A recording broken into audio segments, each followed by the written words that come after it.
Welcome to Innovative Strategies with Bill Hasse.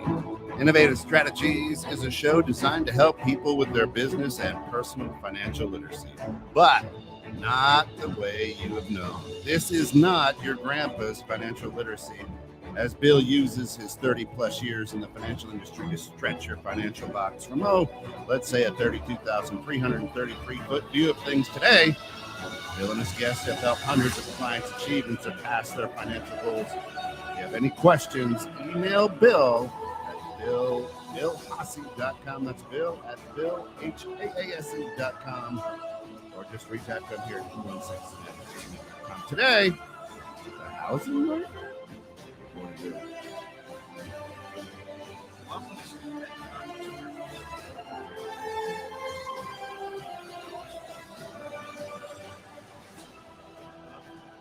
Hang on.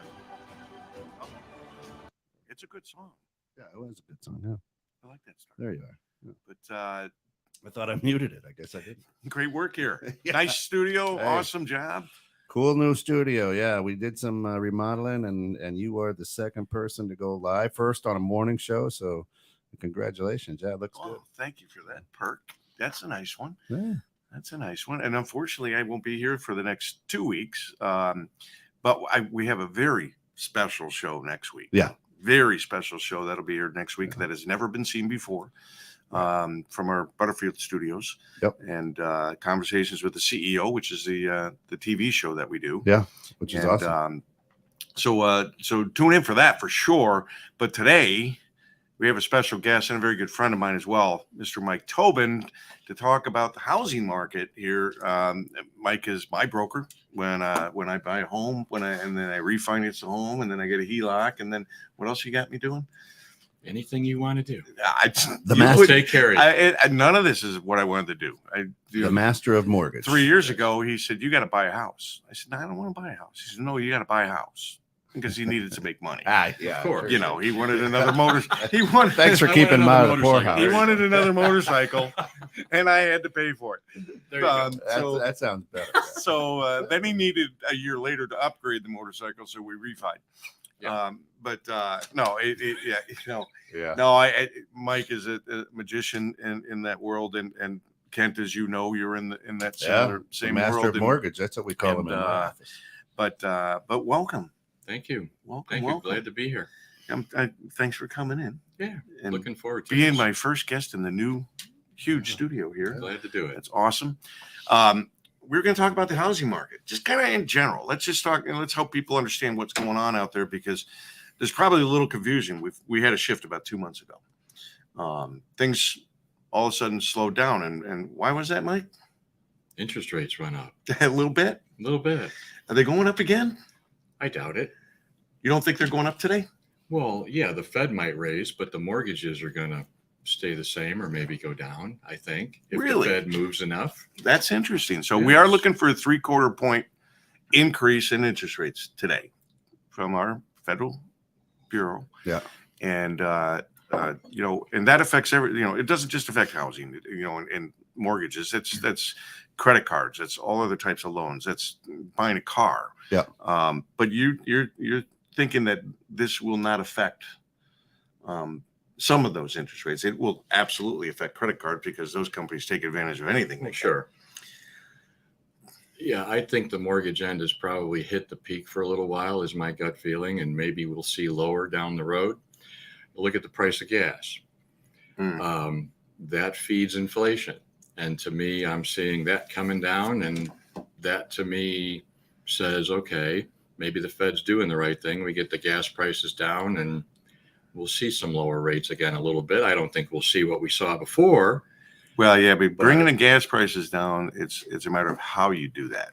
Correct. That's the scary part, because one of the things I've understood that they're doing is they're making more regular gasoline and less diesel.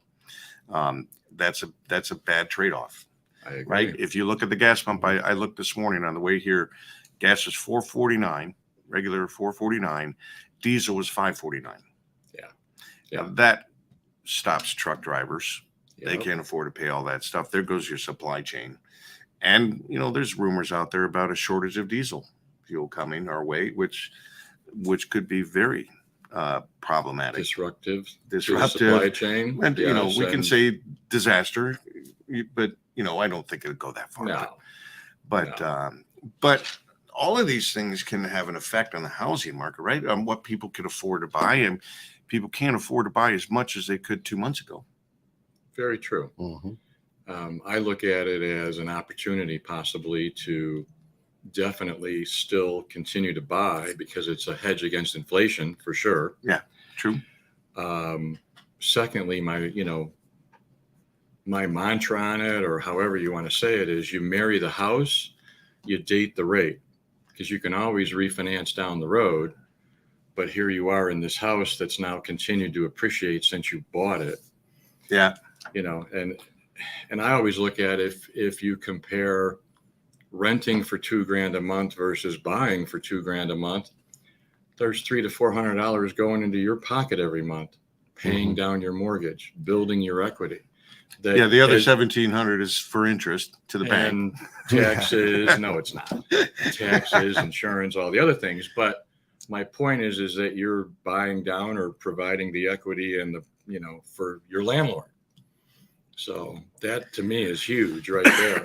Well, you can, I get that, totally get that. And just to be crude and mean, the other side of that coin is owning a home is pretty much a money loser. It's guaranteed, right? Because you pay, so you buy a home for $300,000. You own it for 20 years. You get to sell it for $500,000. Wonderful. But how much money did you put into that home? How much interest did you pay on that home? And you'll find out, and the taxes, the property taxes, by the time you get done 20 years, you probably have more than $500,000 in it. That's why I say it's kind of a almost guaranteed money loser. However, it is a protector of your money. It is a protector of the inflation. I agree with you. Well, compare it to renting though. Well, yeah, you're just throwing it away. Yeah. So sure, there's cost to own. There always is. Yeah. No matter how you look at it. But in the long run, look at the stats. People who've owned for 20 years or 30 years are 20 times wealthier than someone who's rented in that same period. Good There's point. no doubt. Yeah, That's a given fact. it's like a forced savings. Because if you look at it, and there's another piece to that, 20 years from now, where's your mortgage balance relative to what you've put into it too, though? Okay, but what's the average number of years somebody holds a mortgage? The industry across the board, 6 to 8, depending on which stat you look at. But that's only a process of refinancing too thrown in there. Yes. So not necessarily someone moving. Right. But even if you did move every few years or every 6 or 7 years, you're still taking that equity with you and maybe putting it into the next home. Yeah. I mean, So anyway, yeah, I mean, look at the dilemma people had here with, I can sell my home really very easily, right? But I can't buy another one. Right. Because I can't afford to buy another one, but I can, but I want to sell, but I can't buy. I think that's changed in the last 2 months. to some degree, definitely. I think it's softening It's that market. kind of settling down to where we might be looking at a more normal market in my mind. Yeah, where homes are going for And what? it's not so crazy. Yeah, it's you don't not, have to overbid the asking, but now people have already got that ask price so high up there. True, but then your buy is on that side. And I kind of look at it as the way it was, 12 years ago. Everybody complained we lost money on our house. Right. We have to sell. Okay, but the house you're buying is that much cheaper too. On the flip side, it's kind of the same thing right now. Yeah, and part of it depends on was it existing home, like, so I got into the new home scenario 12, 15 years, 17 years ago. Okay. New construction, so we got crushed. New Sure. construction got crushed Yeah. in the housing bubble. Our homes are almost back to what we paid for them. 14 years later, Mm-hmm. we're just getting close to what we paid for these homes, so we don't really have any Right. true However, equity. owning it that long, and where's your balance with your forced savings account going in your Yeah. pocket every month instead of the landlord?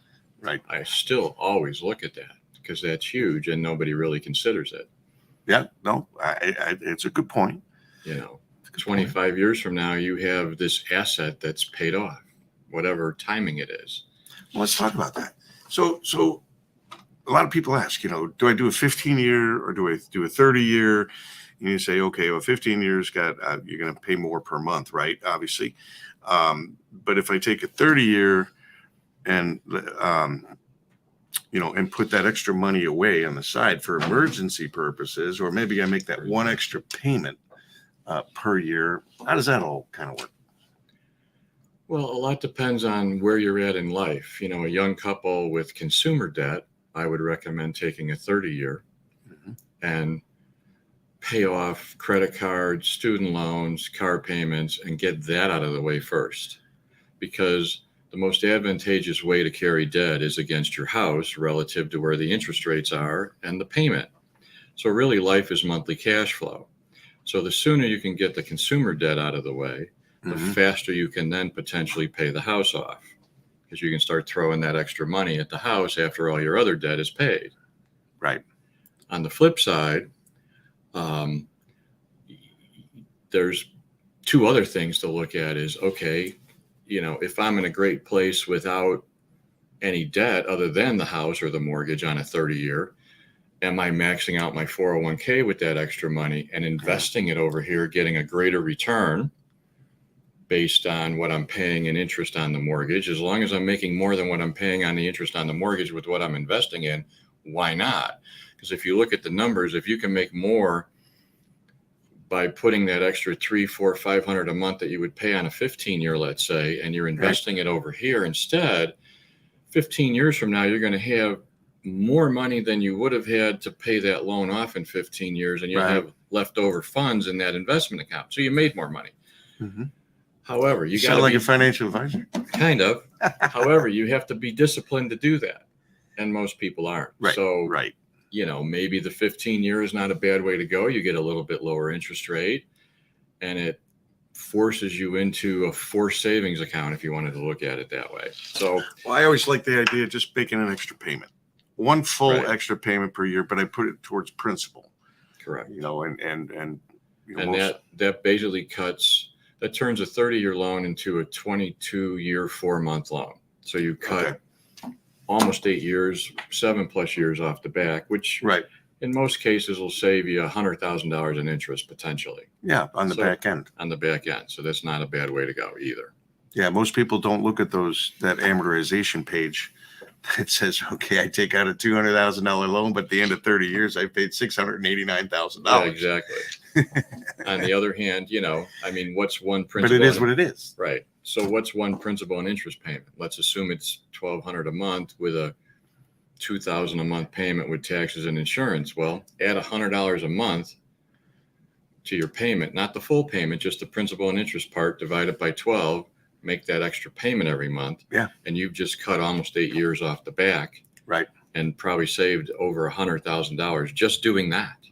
Yeah, every it's the month. same thing. It's making an extra payment per year, and you don't need to save up to make one big payment. You do it $100 a month, and Same thing. and And it's it's probably a lot easier doing it that way. for most for people. most people it is. Yeah, absolutely.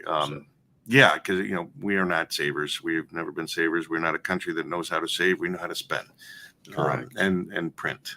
Yeah. Unfortunately, but Okay. and that might be coming back. But yeah, so I'm seeing a little bit of softening in the housing market.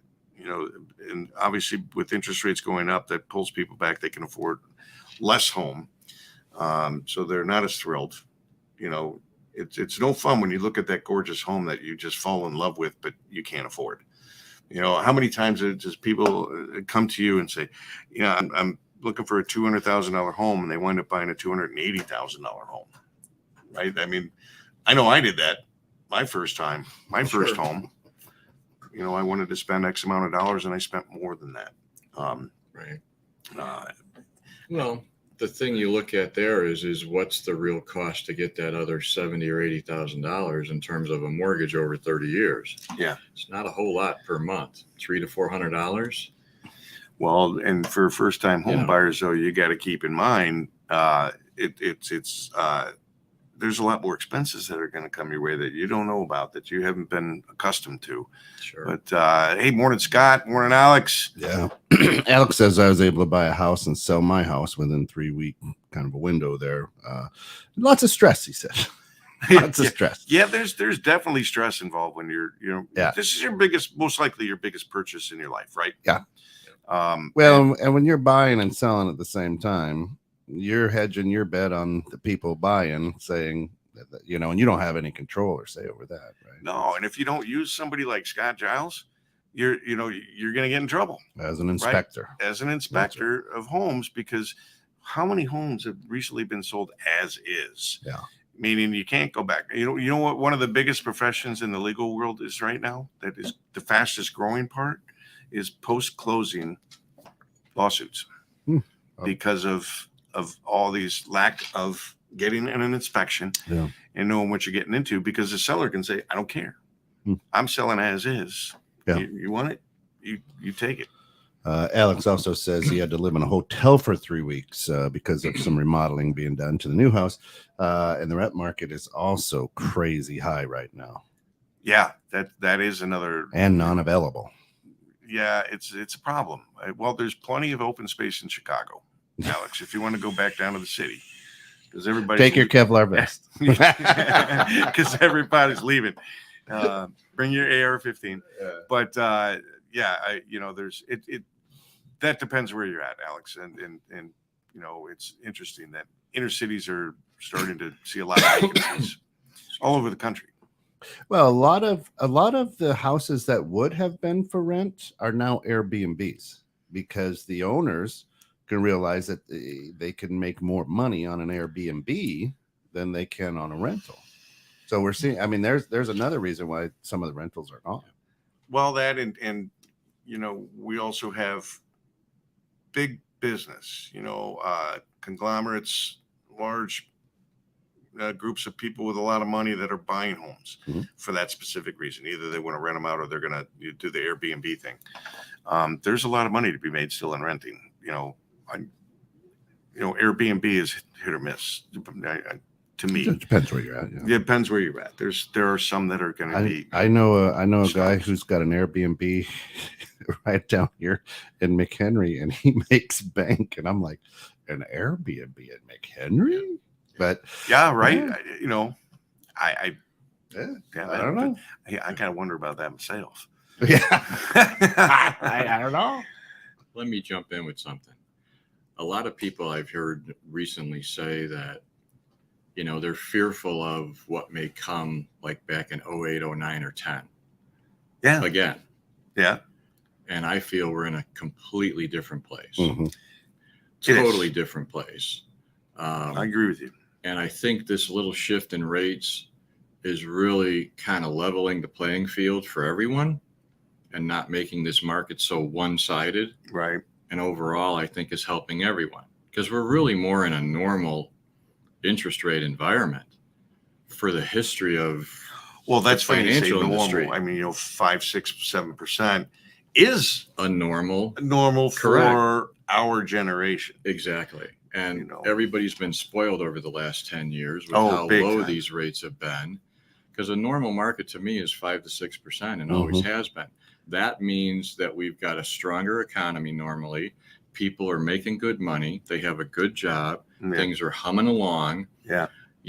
I agree with that. And so to me, I don't see this too much as a negative other than a positive to try to level the playing field for everyone, really. Yeah. So that's part of it too. And I'm finding a lot of people are still out there looking. Yeah. The inventory of homes available to buy is finally going up somewhat. Yeah, it is. Which is, again, part of leveling this playing field. And yeah, could we see lower rates in the future a little bit? I think so. I think we kind of jumped way too, higher, way too fast. Mm-hmm. Kind of a knee jerk, but it's hard to say. I've been calling this for how long? As long as I've been on this show, I've been calling for those rates to do what they when the Feds made that decision to switch from front running inflation to chasing after it.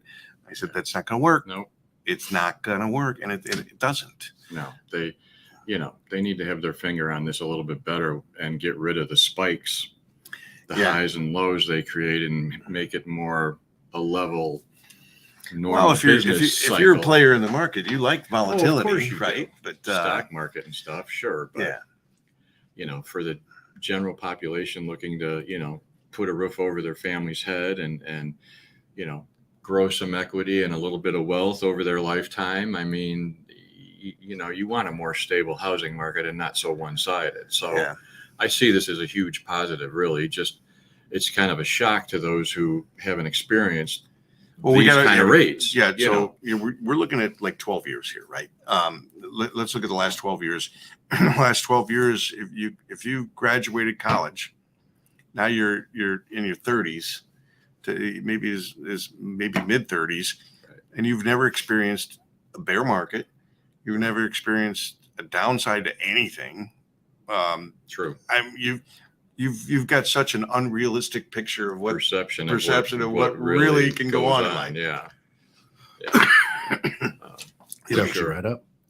But my allergies. Well, yeah. So what was it? 1982, we spiked high, right? So that was an anomaly. 2020, we spiked low. Again, another anomaly. But the difference, I think, as you're saying, is back in 06, 07, 08, 09, we were at 6 or 7, and prices Correct. went crazy. We had no place to go to control Right. it. And the market was completely different with all the crazy no-doc loans. Yeah. Oh. Too many people got into the real estate market that never should have or weren't qualified to be in that market, and that created the bubble and the crash.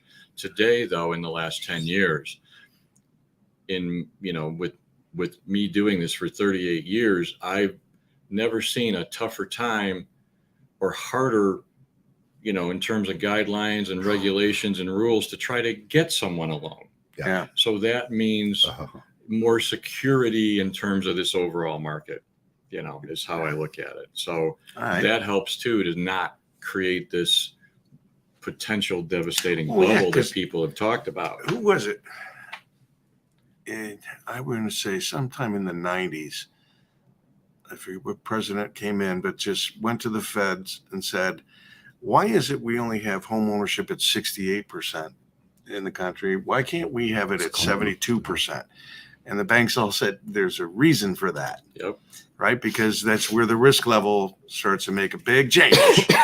And you have to get risky out there to lend to the kind of people to get you to 72% home ownership.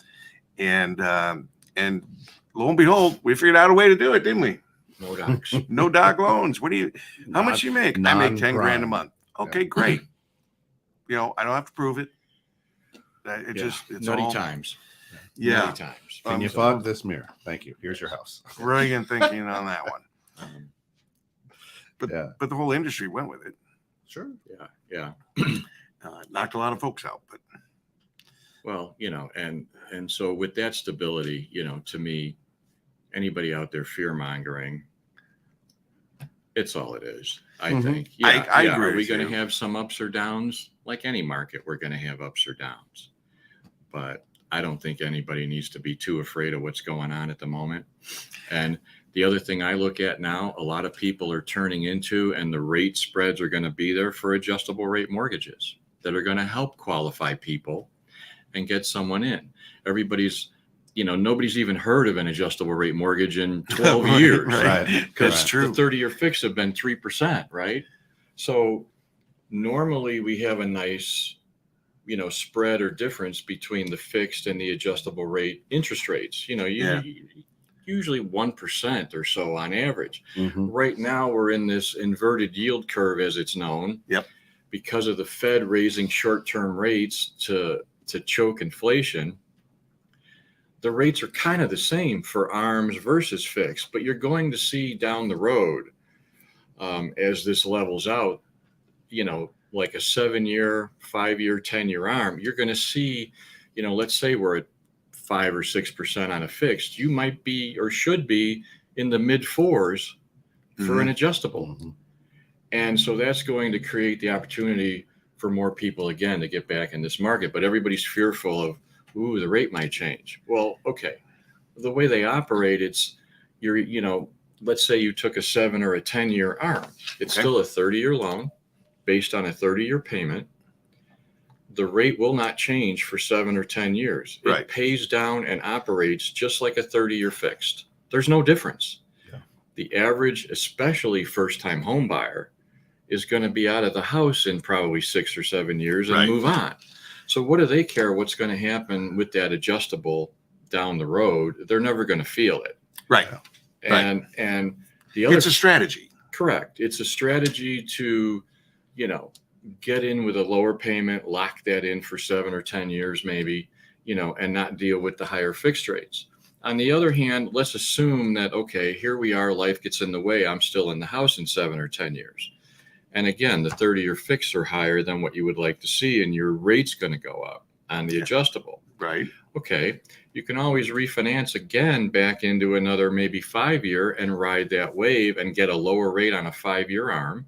Yeah. And Yeah. ride that wave for a few more years till the kids maybe get out of school, because now you're all locked into this school district and you don't want to pull the kids out of school Right. or whatever it might be. Mm-hmm. A lot of people over the years use that strategy, myself included. Back when I was younger, I would take adjustable rates all day long. Yeah. Especially when you're dealing with some higher balance mortgages. You can save a lot of money once we get back into a normal environment market, which I think is coming. So you're going to see that difference between ARM rates and fixed rates, which you don't really have much of that today. But in 6 months or a year, it's going to be here again. Interesting. And I feel that that's going to be, again, a nice driving Yeah, influence to keep the market I going. totally was looking at that when I was buying my first home back in the 90s. And yeah, it's a absolutely valuable tool It is. for certain strategies. Not perfect for everybody, just like there are different loans. We're talking about 30-year loans, 15-year loans. There's any kind of year loans you want, really, Yes. nowadays. Before, historically in the past, you either got a 15 or a 30. That was it. Pretty much. You Yep. know, but now you can get any year you want. I think there's loans up there to 40 years. And They are. They're talking about There's talk about those coming back. yes, yeah, Yes. and beyond. I mean, Yes. it's crazy. In Japan, there's 100-year. Yeah, there's 100-year loans, So, and yeah, because it's all about and I was in the affordability. interest Wow. rate futures trading pit for 16 years, and I remember when we were looking at trying to determine strategies for trading interest rates that may go negative. Remember those times? Yeah, I do remember that. Sure. We were really looking at it was very closely, and actually Japan did go negative. Mhm. And They did. and how that works is you take out a loan, and it's a $900 a month loan that you wind up only having to pay $850 for. Yeah, imagine that. Sign me up. Yeah. How does that work? That's Yeah. called negative interest Well, rates, and right. that's how that works within banks. We did not get to that point, but boy, did we get close. We don't want to get to that point. No, we don't, because we've lost all of our power to affect the economy. Typically, I mean, that's how we control an economy. So in the world, right, especially here in the United States, we had the anomaly of rock bottom, the lowest rates we've ever seen in history, for a year and a half, 2 years.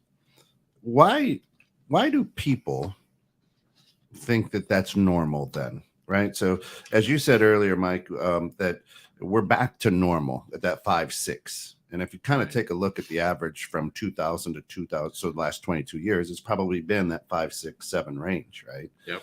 So why is it now there's the panic and, oh my gosh, the rates have gone up and they're crazy now, and they're not? How do you help people educate and get around that to just go, hello, McFly? Well, it comes down to, I think, more the fear of what it's going to cost to own is really the biggest driving factor, especially for a first-time home buyer. And I don't think it matters where the interest rates are. That's a fear anyway. Well, true, but It's you compare it to renting it. Take any renter, first-time home buyer who's obviously renting with the family. Maybe they got a young kid in a 2-bedroom apartment. It's time. Yeah. It's a no-brainer that they can probably get into a bigger space Mm-hmm. for the same money. That's a given than what they're paying in rent. So that fear needs to go away. And the other biggest fear from that is just ask.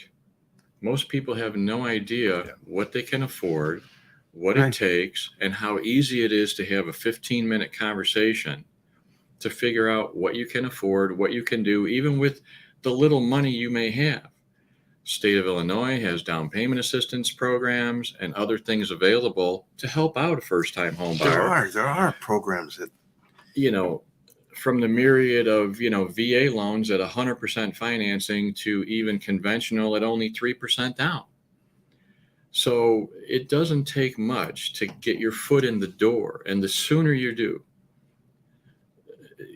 to me, the better off you're going to be in the long run, financially, period. I don't care how you look at it. Yeah. Because, there's going to be, like any market, ups and downs in values, the stock market, you name it. But you look at the long run, I'm going to guarantee you that 20 years from now, whatever you bought your house for, it's going to be well worth more than what you paid for it. Yeah. I don't care when you buy it. Yeah. Like the Chinese do. You have to look at the long strategy here. Yeah, you do have to. You really do. And stop doing the But instant gratification. We world. want instant. Yeah, we're in the instant gratification. know. Let's get this now. So, and have a little discipline and figure out where you want to be 20 years from now and start looking at that. Most people don't. No, come And on. it drives me crazy, as I know a financial planner, it does too. As a retirement, That's why I asked the question. Because I talk to people about retirement. They don't even the button doesn't even go off in their mind until they're in their mid 50s to 60 years old, and then it's like, oh, what's next? Oh, retirement. Yeah, right. And by that point, you're 50 years old, and you're thinking, oh, I got to look at retirement. By then, I just talked to a guy the other day, he's mid 30s, and he goes, yeah, I just got back from vacation. We planned it for 2 years. I said, you planned your vacation for 2 years? He's like, yeah. And I said, then did you save up for it? And he goes, yeah. I said, did you spend more than you saved for the trip? He goes, yeah, always. And I said, one last question. How much time and effort have you put into your retirement planning? And 0. right. Well, I put money in 401k. Are you putting the right amount in? I don't know. They invested in the right areas? I don't know. I put in enough to match. Yeah, right. Right. Well, and typically, Right. There's gimmicks now and different things that they do. Instead of matching 1-to-1, now it's like you put in 2, I'll give you 1. You put in 3, I'll give you 1. And these are incentive programs just to get people to save more money. And they typically don't always work because people would rather have that in their paycheck. Yeah. Because they live paycheck to paycheck. Right. Because we don't save, because we run up the gamut. And we get the mortgage, the cars, the credit cards, and everything else. And if all of a sudden the interest you're paying is the biggest piece of the pie of where your money goes. So Mike, Fed. when I was 30 years ago, when I was looking for a ring for my wife, right? The jeweler's like, hey, the cost of the ring should be about three months of your salary, right? Yeah, I remember that. Remember that? Yeah. That right? Yeah. That was how we. None of us had 3 months of salary pocketed away. Yeah. But remember that? It's costing me money already. So as you're taking a look at, especially for those who are moving from renting to maybe owning, is what percentage of my income should be my housing payment? Conservatively, I would say 1/3 of your gross income. Mm-hmm. Okay. Most people go a little further than that to get into their first home, but on average, no more than 1/3 of your gross income is a pretty comfortable spot. Let's work this backwards. Yeah. Let's work this backwards. How it is looked at from an underwriter's viewpoint. What's the maximum amount of debt you can have before you're unable to buy a home because you have too much debt? On average, it's about 50%. Is it up to that much? Some programs are a little higher, some are a little bit lower, but I on remember when it average- was like 38.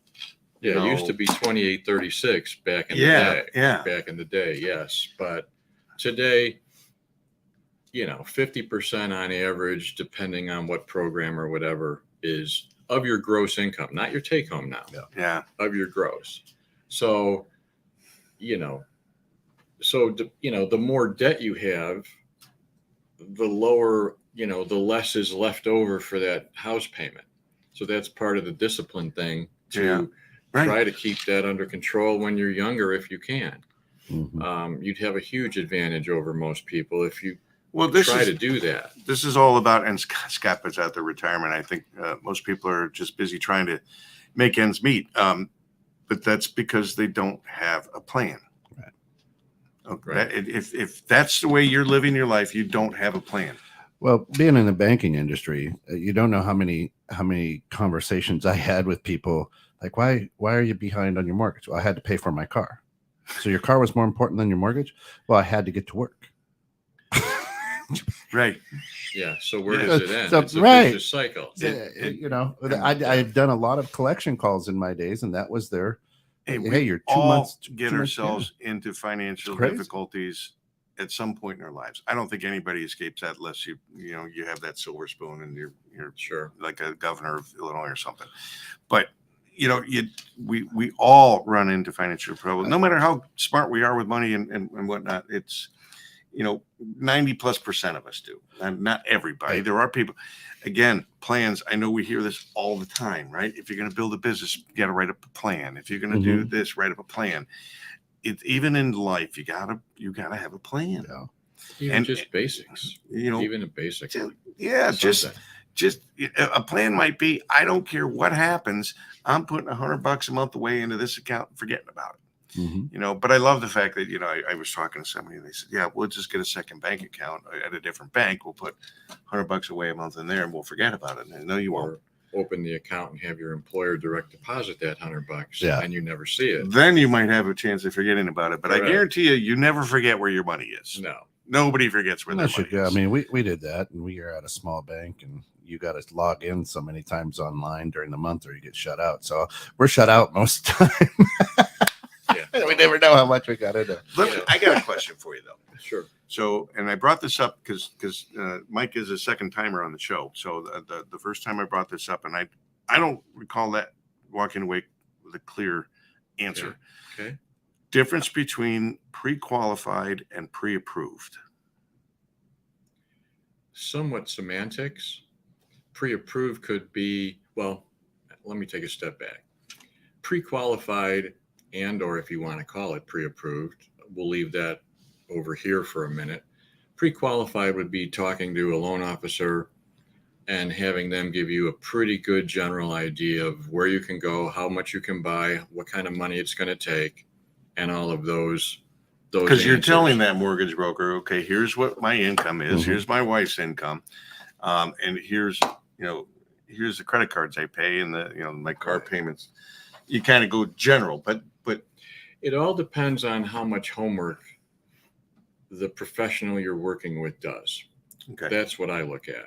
And to me, I'm going to do the homework and make sure that somebody who's out there looking with their real estate agent and they find their dream house, they know they can buy it. Last thing I want to do is have someone out there find their dream house, fall in love with it, and then they can't afford to buy it because we haven't done our homework up front properly, which a lot of people do that, unfortunately. yeah. So the difference between the two, I guess, if you really want to get into it, would be maybe you take it to the next level of underwriting and actually get the loan underwritten and approved by an underwriter. But you don't necessarily need to Right. if the person you're working with has the knowledge and experience to set you up. And you're being honest with that person. Correct. You And we go through what would be the upfront process of virtually doing a loan application and getting approved per se with all of the information and documentation. Yeah, we call That's- that a no-doc loan. No. It's going through the same steps. Well, basically, You know, it's getting tax you returns, have to be bank honest. statements, pay stubs, looking at how long you've been on a job, looking at someone's credit and their Mm-hmm. credit scores, and really doing the appropriate homework up front that unfortunately not all the professionals in my industry do, like they should. And taking the time to discuss, especially Well, with it's a to their first-time- benefit to do it. Yeah, especially with a first-time home buyer. my philosophy is someone needs to be educated, not sold. I don't sell, I educate. I've never sold somebody, anything in my life really, because I look at it as if you educate a person to what they can do, how they can do it, and what it's going to take, they're going to be comfortable making a decision to do whatever it is they want to do because they know where they stand. Yeah. So they're going to, they find the house and boom, they're going to, make the offer and get it right away before maybe someone else does. Yeah. So that to me is the critical piece of taking the extra time up front and doing the job right up front to benefit and take care of whomever you're working with. And I asked this question because I always thought pre-qualified was that conversation, right? And then through the conversation determining what you can or cannot afford, and then the conversation, what's your debts, what's your income, your debt to income ratio. But pre-approved, okay. I would think you'd what have to. That is give basically if you understand what Fannie Mae and Freddie Mac are, they're the quasi-government agencies that created the stock market for mortgages and drove interest rates down to create liquidity for the banks in order to sell mortgages if they wanted their money back and not be stuck with them for 30 years. Right. Mm-hmm. So to me, that drove interest rates down overall for everyone and allowed PMI to come into play to put less than 20% down. Yeah, there's another fun one. Yeah. But anyway, so that being said, they have what's known as automated underwriting, meaning it's, computer generated automated underwriting. Yeah. Mm-hmm.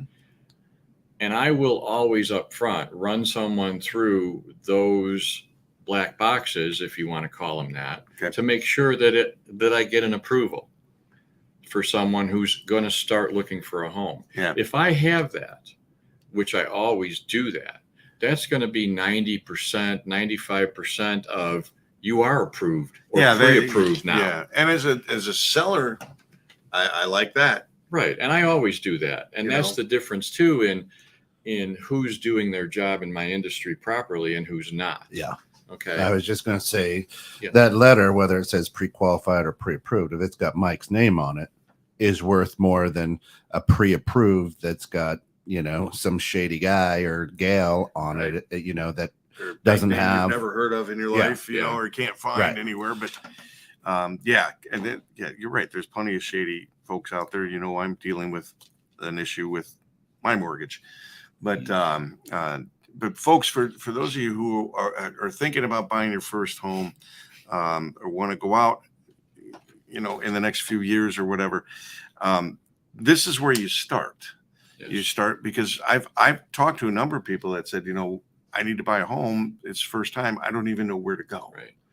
And it's a sad state of affairs, but you go to a mortgage broker and you don't just go to the first one and say, oh, he's awesome, because a good mortgage broker looks at a scenario, right? Mm-hmm. Mortgage banker, as we are. Okay. There's a difference. You look at mortgage banker, and you look at a scenario and you say, well, here's the type of loan that best fits that scenario, as opposed to the experience we had with my son. Was the first guy we went to. He locked in on, this is the only loan for you. He didn't look at anything else. Mm-hmm. And he didn't have the scenario down properly. And there were other opportunities in different areas, different types of loans, different programs that could help you buy a little more home or have a lower payment or whatever it is, like we were talking about the ARMs or whatever. Yeah. And that's part of the homework that I'm going to do up front and look at someone's whole financial package. Right. And the beauty of what I do is there's no cost or obligation. It's a phone call. Right. It's a little online work. It's sending me a little bit of documentation. Within 24 to 48 hours, you're going to know where you stand. It's that easy. It's better than, what's the commercial where it's like have you talked to me? Because if you talk to me, I got to send you to somebody else. Oh yeah, right. That's a great commercial. Yeah, I've got to send you there because they haven't never talked to you. Really long time. We're looking for our loan approval. It's been 9 months. Where is it? Right? That commercial. I mean, historically, you remember loans were took 3 months. years ago. Years Yeah. ago, and then it was down to, we were trying to get down under 60 days, and then it's 45 days and 30 days, and we're crunching it. And you got a bunch of number crunchers out there, and the banks in particular are very reactive and not proactive in that world. So they overhire processors and underwriters when the business is going strong, and by the time they get all built up, the business slows down, and now they're overloaded. They get rid of people, and then business builds up again. They can never seem to be on the right side of the coin in that area. But Scott, from my experience, It's hard depending on the market and what the volumes are. But Yeah. yes, I understand what you're saying. So, but anyway, yeah, Scott, back to what we need to deal with for someone who's never been through this. It's basically make the phone call, no cost, no obligation, easy conversation, and find out what you can or can't do. And be honest about your situation. Yeah. Because at some point, if you're not, it's going to come back to haunt it's you. going to haunt you. Mhm. Because Yeah. we have to check everything. It's crazy. I tell people that by the time we're done with this, we're going to wallpaper your new home with the paperwork I need. Well, it's just paperwork, and it's not a whole lot of stuff, really. It's just a joke. But so it's tax returns, bank statements, pay stubs, W-2s. That's pretty much the basics. Yep. Show me what you're all about, and I'll And tell I get you the what rest you for the can credit do. report, and And I'll help you fix whatever you need to fix. The sooner you come to me, let's say you're thinking of it 6 months or a year from now. Yeah. It doesn't help, or it doesn't hurt to have the tune up now. mhm. to Yeah, because get it may ready take you that for- long to get ready for where you need to be. yeah, Exactly. put yourself in the right position. Because there may be some, little credit dings here or there that we can talk about, give you strategies to fix them. I Look shout at, that all the time about my world, and Yeah. trust me, nobody listens. that's right. Scott Giles, thanks for listening. Says, I really appreciate Mike and his expertise. He helped me with a couple of deals and really took care of us. He is awesome. Thank you, He Scott. did the same with me. But Checks in the mail, Scott. yeah, that's a great point. Thinking ahead, putting yourself in the right position. A lot of people all of a sudden just say, I think it's time to buy a house, and they So- want to go out, and they don't understand that the process is not a simple one. So You'll Mike, know more about your position financially. So, Mike, the Going through people this who process. might be scared, speaking of credit, is I go out and buy a car and I get run through 3,000 banks. And for the next 6 months, I'm getting letters saying, oh, you're not approved. Oh, you're not approved. And I'm driving the car. What type of effect does working with yourself have on a hit to credit? Well, when I do it, and I pull credit in a certain way that's not going to hit credit, especially early on when we're There's first. soft hits, hard hits. Right. So And not every lender does that. most don't. Yeah. Most will hit your credit and ding you. I'm not going to do that. It's like 5 points, right? Depending, time? yeah, Mhm. depending, something like that. But again, I'm not going to ding your credit. I'm going to look at, what I need to look at and get the information without doing that. There are ways for me to do that. Most lenders do not Do take not. this, Path. this direction or path. Thank you. But again, it's a starting point, and you can't wait until your lease is up in 2 months. Yeah. Right. You need to get to me maybe 6 months before your lease is up or whatever is going on. You may get a phone call tomorrow that in this market, your landlord decided to sell the house and you're on a month-to-month lease. You got to be out in 60 days. Well, okay. The sooner the better is how I look at it. There's no harm. There's no foul. There's no cost. It's an easy conversation. Yeah. And find out what you can do. Most people are afraid of it and don't take the time. Again, plan, like Well, we talked about, to do it. but people don't like to talk about money, Correct. right? Mhm. They You hear that from me all the time, right? Spouses don't Nobody talk about wants two to. things, and they don't like talking about money in part because they don't want to know where they stand, because they don't feel they're really probably in as good a footing as they'd We're not think here they to are. judge. We're here to help. Yeah, exactly. And Everybody has things in life that get in the way and it is and it's affect cleansing. them and whatever's going on. I not think here to going through it judge. is cleansing. Yeah. At least you know where you stand Right. and you know what you need to do. Right. You know, We've all been through something. I know I all personally of have us. too. Absolutely. Financially. Yep. I got crushed in I 08. got hurt in 08 too. Yeah. I mean, many millions did. Yep. Yep. So it's gonna happen because you're even if you're in that world, right? Like I'm in the finance world, Sure. and have been for 37 It years, doesn't and matter. I got popped, and you were in that world for 38 years, and you got popped. Yeah, we all you know, went through something. Yeah. So it happens. Life happens. Life happens. So again, we're not here to judge. We're here to help. It's And just, that's the idea. and the idea is you either let it take you down, or you get your butt back up, pull yourself up by the bootstraps, and get going again. Yep. Get a glove. Life goes- Get a glove. Get in the game. There you go. Get Anyway. off the bench. Get off the bench. But what is Scott saying? Scott says he's very matter of fact, not a salesman. And that's what I was going to say. If you're working with a lender or a financial advisor who needs your deal more than you do. Yeah. you do, That's a run. problem. Yeah, absolutely. Yeah, Mike and I joke a lot about how direct of a person you are. That's your personality. You're kind of like me. It's GID. Get it done. You know, Tell don't it like it is and get it done. Here's what you got to do. End of story. don't sugarcoat it. Don't. Here's another question. Yes, sir. A lot of borrowers now, right, sit in at their home and they get an ad on their phone and go there and get or use an app or something. Never talk to anybody and get quote unquote pre-approved. What do you have? What advice can you give borrowers about those huge conglomerate companies that have apps that, hey, I put in my birth date, my social security number, and I'm pre-approved? Good luck.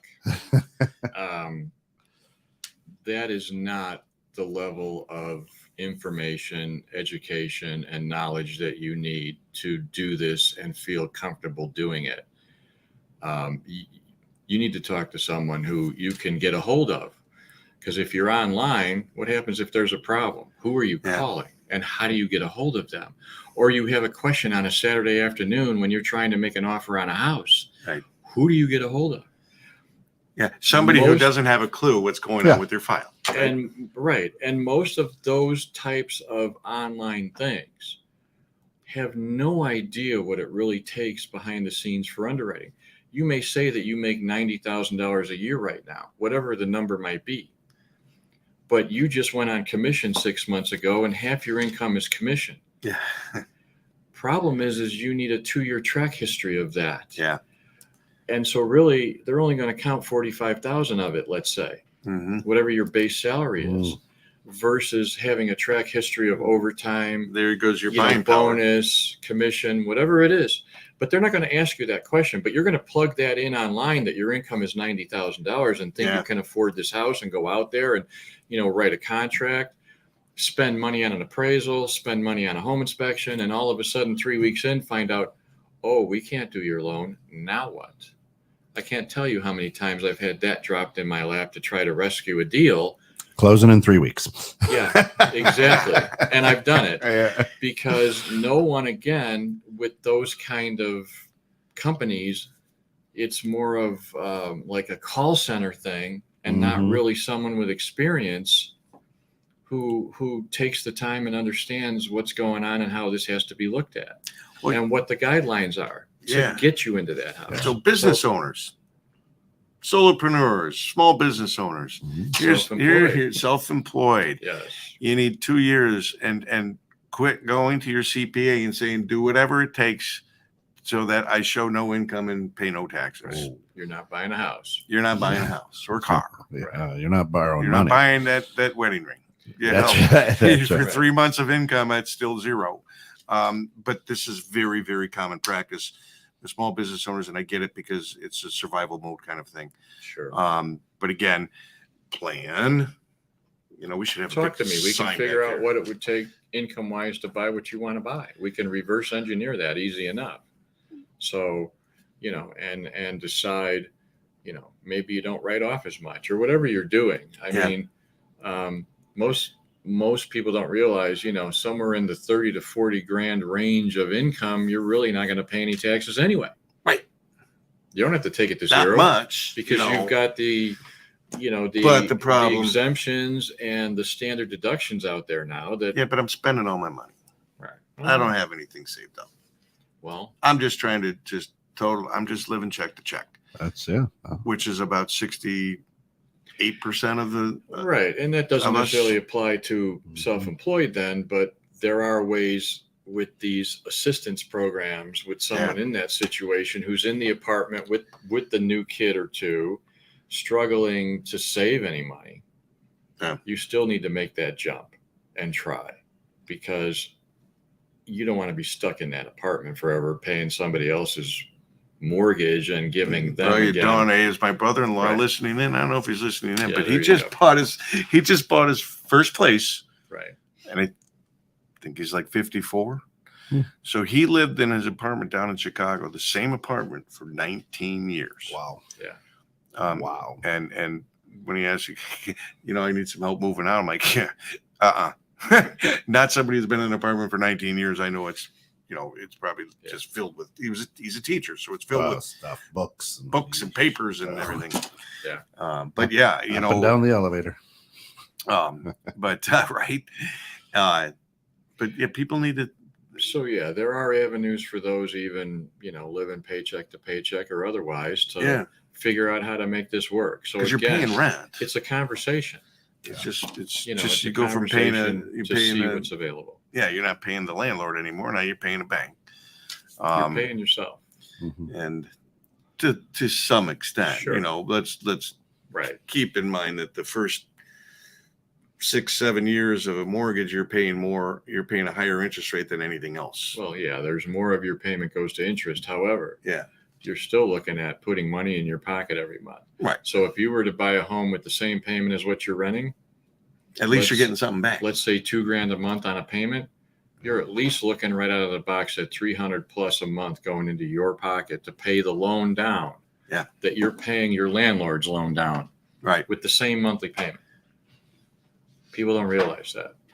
No. So now Oh. you're building your own equity and your own wealth and your own future by Oh, doing and that. so is the person on the second floor. Correct. Right. But and I also have talked about ways in which I can help people be their own bank. Mm-hmm. Instead of paying that bank, you're paying yourself back, Sure. Depending on and where someone's at. for compounding your growth. Are you kidding me? We have 3 minutes left. Yeah, it's been a fun hour. Sure. Yeah, We that's quit. it. We've been going. This has been Yeah. great. Yeah, Yeah. that's it. It's Mike, if people want to get in touch with you, are you looking for business? If they want to get in touch with you, how do they do that? You can call my personal cell at 847-815-4870. There you go. That's the easiest way. And now even that's going out a lot of I places know around that. the world. But so you're licensed in what states? Illinois, Wisconsin, and Florida. Okay. And Key Mortgage, who I'm with, is also licensed in a number of other states too. So Yeah, we so can you can- accommodate a lot of you know things. somebody somewhere. Someone could contact me and I could certainly It sounds like a help song. make something somewhere. happen. So Yeah. Yeah. Yep. Yeah. No. One more time. 847. 815-4870. Awesome. And even if you just have questions, reach out to him. Brilliant at what he does, and Yeah. It's the just, master of mortgage. Thank you. Yeah. It's just, and you need somebody like that because again, there's too many folks out there that just say, well, this is the mortgage of the day. This is what we're doing. So Mhm. go with that. Right. Or that might be the only mortgage that person knows, or they might know a couple Mhm. of different ways. You can do the VA, do whatever, or 15 or 30 year. What do you want to do? Yes. Without knowing that there's all different kinds of ways to get in and out of that. And there's different strategies too. Most people don't realize they want to, they maybe need 20% down supposedly. That's what they think, but you don't. Yeah. They have all this debt, but they maybe have some money. We may pay off some debt to help them qualify Yeah. and put. I wish we had less time to down on go into the the, house. I wish we had time to go into how do you refinance your 4 ex-wives' homes all in one. Because I know people who do that. That's right. Yeah. Thank you, everyone. It's awesome. Hey, for all of us here at 216 Net, thanks for getting caught in the net with us this morning. This has been Innovative Strategies with Bill Haase. Come back at 12:30 for questions you never thought you could ask in church. And then tonight, The Slate, Real Talk with Scott Dean, our Hollywood Insider show at 6 p.m. That's awesome. Yeah, that's an awesome show. Great studio. This is outstanding, Kent. Awesome, Bill. Have a good couple of weeks, and we'll catch you on the flip side for sure. Thanks, everyone. Awesome, man. Yeah, tune in next week for sure. Big time.